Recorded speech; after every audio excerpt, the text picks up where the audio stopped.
प्रेमी के कहने पर पति को नींद का हैवी डोज देकर नीरा रोज़ रात को अपने प्रेमी को अय्याशी करने के लिए बुला लेती थी। जी हाँ, लेकिन एक दिन पति को हैवी डोज दिया गया, लेकिन अचानक ही पति की नींद खुल गई और उसके बाद कुछ ऐसा हुआ जिसकी आपने कल्पना नहीं की होगी। ये घटना जो मैं आपको सुना रहा हूँ, ये घटना मध्य प्रदेश का एक ज़िला है, ग्वालियर ज़िला। उसका थाना क्षेत्र लगता है पनिहार थाना क्षेत्र, उसका गांव है घिरोली गांव। ये घटना जो है ये 26 जुलाई की है। हुआ कुछ यूँ कि मुन्ना की मम्मी नीरा, बदला हुआ नाम, और पति शिवराज मजदूरी का काम करता था।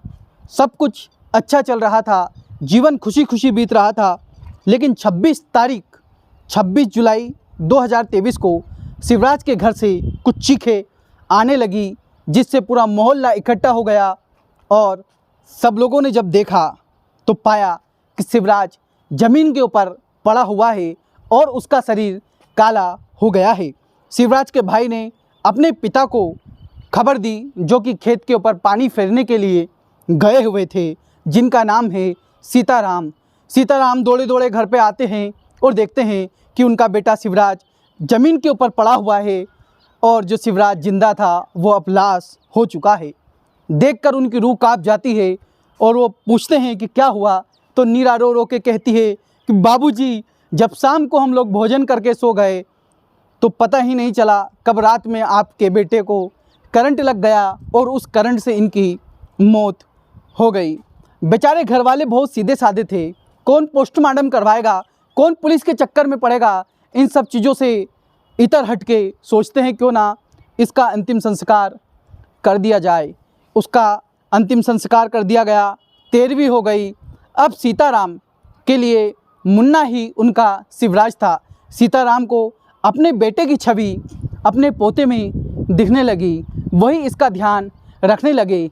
एक दिन जो सीताराम थे, ये लाइट का जो स्विच बोर्ड होता है उसको बंद चालू कर रहे थे।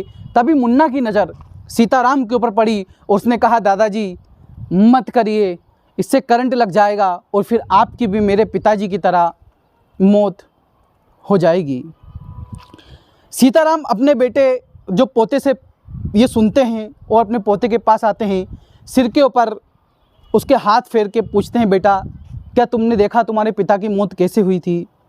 तो बेटा कहता है, उनका जो पोता है वो कहता है कि दादाजी मैंने देखा है, मेरी मम्मी और पुत्तू चाचा वही जो उसका प्रेमी था, दोनों मिलकर मेरे पिताजी को करंट लगा रहे थे और मुंह में उनके कपड़ा ठूस दिया था ताकि उनकी आवाज़ बाहर ना आए, और कुछ ही देर ही में उन्होंने दम तोड़ दिया।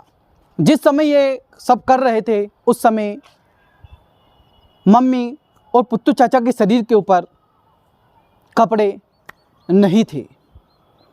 सीताराम को शक तो पहले से ही था, अब शक पुख्ता हो गया। वो पनिहार थाना के टीआई के पास पहुंचा और अपने पोते के द्वारा जो भी कहा गया था वो टीआई साहब को बताया। टीआई साहब ने बड़े प्यार से मुन्ना से पूछा, क्योंकि 4 साल का बालक था और बच्चे झूठ नहीं बोलते हैं, जो भी कह रहे हैं सच ही कहते हैं। उसके बाद टीआई साहब नीरा और उसके प्रेमी पुत्तू को गिरफ्तार करते हैं और बड़ी सख्ती के साथ अलग अलग कमरों में बिठाकर पूछताछ करते हैं। और पूछताछ में पता चलता है कि हाँ, ये बात सत्य है कि जो शिवराज था उसको करंट से उसकी मौत नहीं हुई, उसको इन दोनों के द्वारा मारा गया है। लेकिन जो कहानी नीरा और पुत्तू सुनाते हैं वो हैरान कर देने वाली कहानी है। जी हाँ, जो इनके मिलने की शुरुआत हुई थी वो कुछ इस प्रकार से हुई थी। जो पुत्तू था वो शिवराज के पड़ोस में रहा करता था और शिवराज के घर आया जाया करता था। धीरे धीरे करके नीरा बहुत खूबसूरत थी, इसका आना जाना बढ़ता गया। शिवराज को ये साथ में बिठाकर शराब पिलाता था और साथ ही साथ कभी कभी शिवराज जब मजदूरी का काम करता था तो घर में आर्थिक तंगी आ जाती है। ऐसे में जो पुत्तू था वो शिवराज की आर्थिक मदद कर दिया करता था, जिसके कारण पुत्तू के जो एहसान थे वो शिवराज के ऊपर हो गए थे। इसी कारण पुत्तू का रोज़ आना जाना लगा रहता था। लेकिन दिन के समय में परिवार के और भी लोग रहते थे, इस कारण पुत्तू ज़्यादा शिवराज के घर आ जा नहीं सकता था, नीरा से मिल नहीं सकता था। इसी कारण नीरा ने एक उपाय सोचा, क्यों ना मेरे पति को रोज़ रात को नींद की गोलियों का हैवी डोज दे दिया जाए, जिससे मेरे पति बेहोशी की नींद सो जाए और हम रंगरलिया मनाते रहें।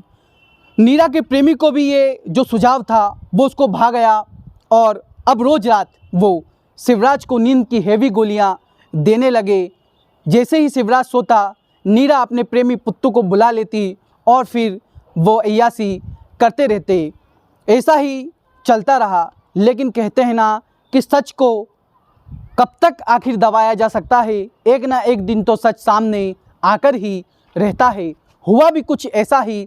एक दिन आधी रात को ये लोग जब अय्यासी कर रहे थे, उसी समय शिवराज की पता नहीं क्यों अचानक नींद खुल गई। उसने जब अपने पत्नी और उसके दोस्त पुत्तू को देखा तो शिवराज हक्का बक्का रह गया। गुस्से में उसने लात मारी, लेकिन बेचारा नींद की गोलियों का असर ज़्यादा था, इसलिए कमज़ोर हो चुका था। इसी का फ़ायदा उठाकर नीरा और पुत्तू ने पहले शिवराज के मुंह में कपड़ा डाला और उसे करंट लगाकर मार दिया। जिसके बाद इनको लगा कि हमारा जो रास्ता है वो साफ हो जाएगा। लेकिन तभी जो इनका बेटा था मुन्ना, वो सब कुछ देख रहा था। नीरा ने कहा, सो जा, तेरे पिताजी की तबीयत ख़राब है। डांट के उसको सुला दिया। जब सुबह नीरा ज़ोर ज़ोर से चिल्लाने लगी, तब मुन्ना की नींद खुली और उससे पाया कि मेरे पिताजी जा चुके हैं। अब इस दुनिया में मैं अनाथ हो चुका हूँ। ये घटना जो थी ये पूरी पुलिस सूत्रों के आधार पर आधारित थी, जो मैं आपको सुना रहा था।